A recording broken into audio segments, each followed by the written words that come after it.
court businesses. Okay? And by courting businesses, that means that we become the preferred company for helping sellers to move and buyers to locate here, and sellers to move, which requires a skill level that we want to be able to say our agents have. Because the relocation companies are a third-party company that controls what we need to do and how we need to do it with their clients and customers. So even if somebody comes to you and says, I'm relocating with a certain company, the first thing you need to ask, is there a third-party company, or are you getting benefits to move? How many have worked with a relocating person that came from a company? Okay, so you know that you really end up working for the relocation company, not the client. And you have to understand that. And it's kind of the evil necessity. Okay, we're going to talk about them, and we really hate them and we love them at the same time. So we have to figure out how to work with them and prove to them that our agents who are going to work with relocation are skilled at the necessary nuances that come with it. So John and I are going to talk about not so much how to go court companies, because that's a tough deal in itself. In order to court a company, you have to really, really get to know the company and then their relocation department or their relocation third-party company. And that takes a lot of work in the sense that you have to build those relationships.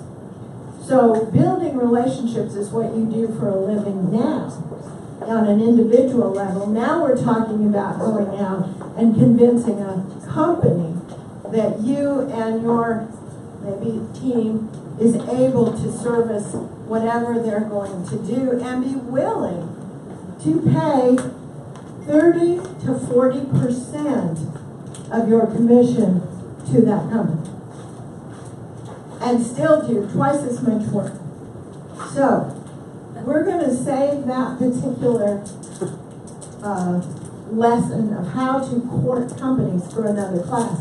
What I want to talk about is what you need to know in the relocation once you have either agreed to work with someone who's being transferred in or a seller being transferred out, and what is required of you so that you look brilliant, because boy are they picky, right?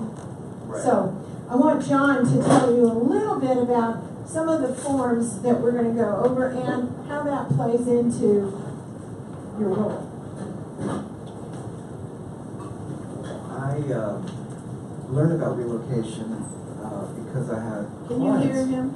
No. You are so... I learned about relocation having clients who were moving, and so I did a market analysis and helped them get their house ready to sell, and then right before the listing I said, oh, by the way, we're going to be working with a relocation company. No sweat. So that's when I got a package of 29 pages of documents to figure out. And I think the relevant point is your client in a relocation transaction is no longer the seller. Your client becomes the relocation company, because ultimately they take ownership of the house as the house is selling, so that the ownership goes from relocation company to buyer. And so the dynamic shifts to the relocation company becoming the client. And I want to speak to that too, John. It's not only that the client, but it even happens at the time that you are called upon to do what we call a, as we in the business know, the ERC form. You, I would like to switch back to this. Oh, it's not ready. Okay, there it is. This form is what, 6 pages? I think it is. And if you ever saw an appraisal, okay, this is this is the form, and they expect you to only use this form. This is a national form, and it must be filled out every single line. Okay? Plus pictures identifying the property. And the reason, and they do not want you, when you go to do this, correct, John? They don't want you to tell the seller what the property's worth. In fact, you're to go look at the property. They call it a two-step program. Come back, take pictures, fill this out, and send it first to the relocation company. Then they will, and maybe 2 other people are doing the same thing on the same house. In fact, has to be.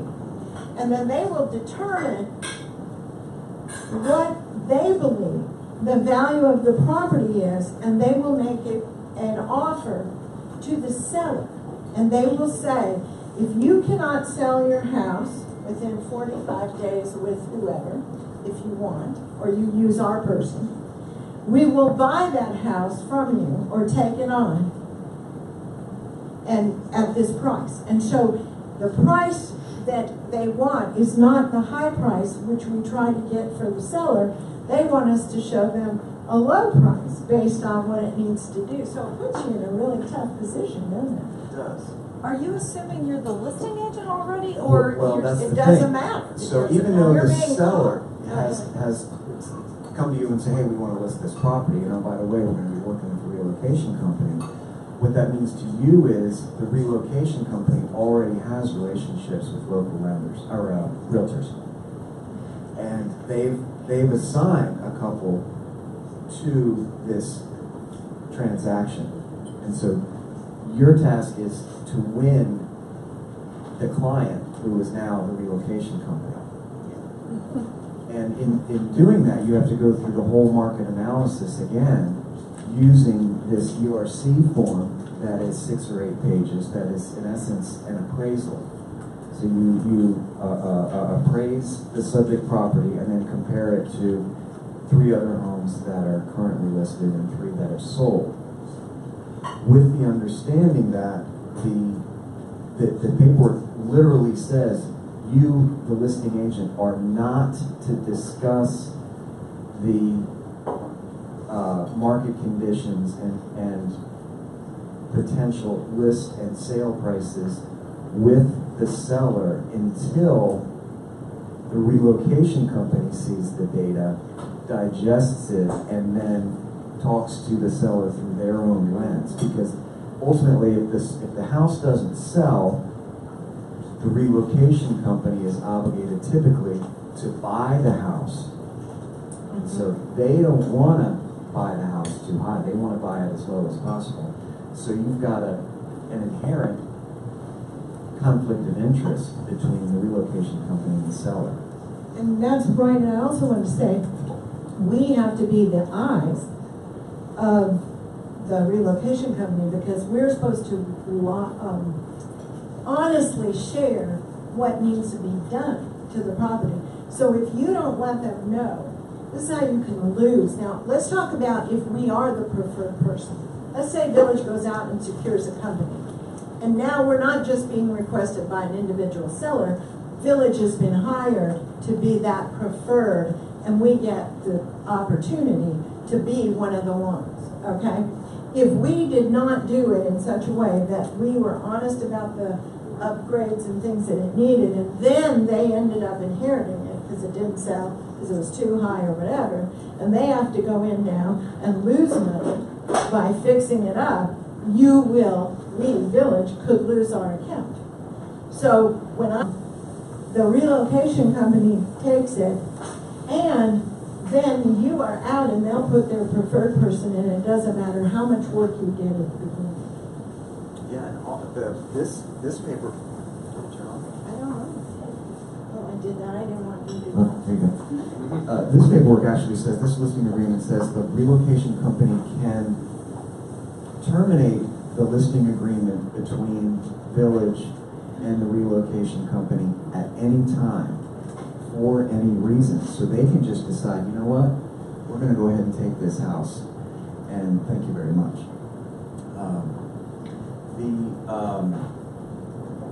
And if it, in this case, the list price was in the mid-8s. I did one around the corner for just over $1 million.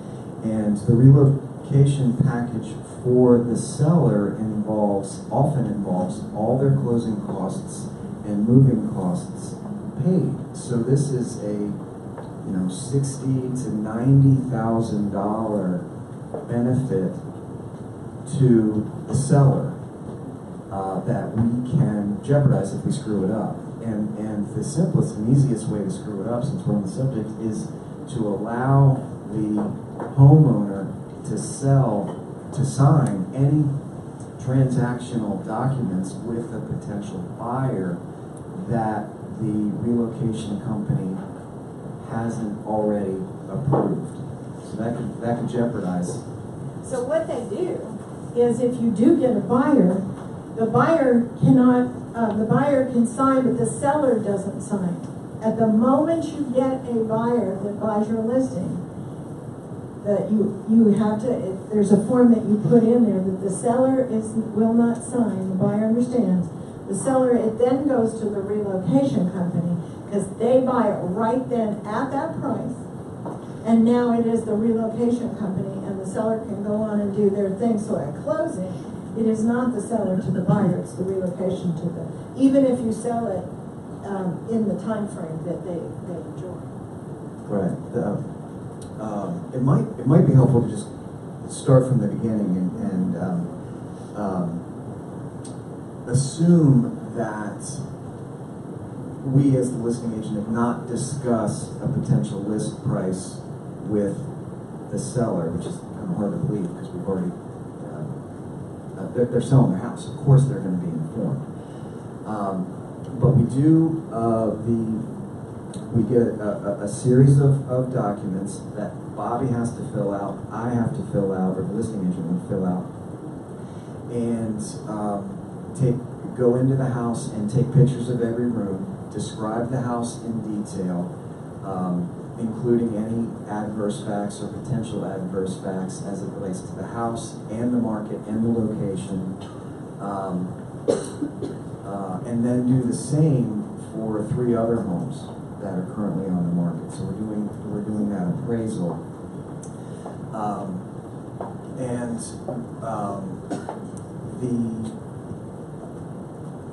assuming that and knowing that there are 2 other agents doing the same thing that already have a relationship with the relocation company. So we are in competition, and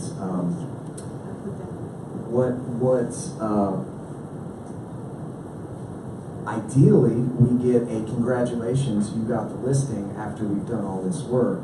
Even though the sellers want to work with us, we still have to jump through these hoops and track the market.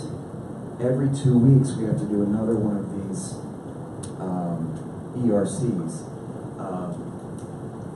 On anything that's happened, like another sale, or to show them how the market's going and if there's been any change of the competitive. That's right. And so this relocation company, the one I worked with, was in Minneapolis. They don't know anything about Nashville. So every 2 weeks we have to do this. If the home hasn't sold in that first 2 weeks, we have to go through the process all over again.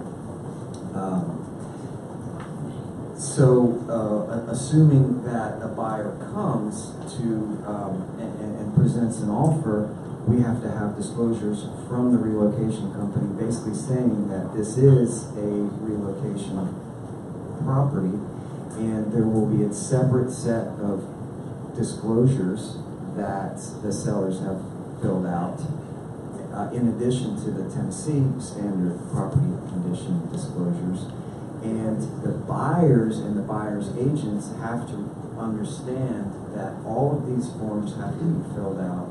The process has to be adhered to, and it's similar to a bank-owned property transaction in that the seller doesn't sign the documents, or the homeowner doesn't sell the documents. The relocation company becomes the seller. They sign all the documents, and it can take a week or more from the time you get a buyer's offer, negotiate with the homeowner, because ultimately they do decide what the terms of the transaction are, as long as they fit within the broad strokes of the relocation guidelines, and then the paperwork goes to the relocation company for signatures.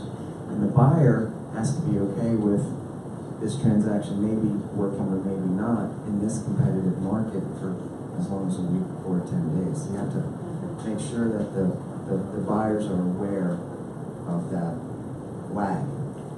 Andrew, well, does the deed, like, They actually buy it. the reload It company? closes, that's something that happens. So they don't just take possession, they actually transactionally purchase it.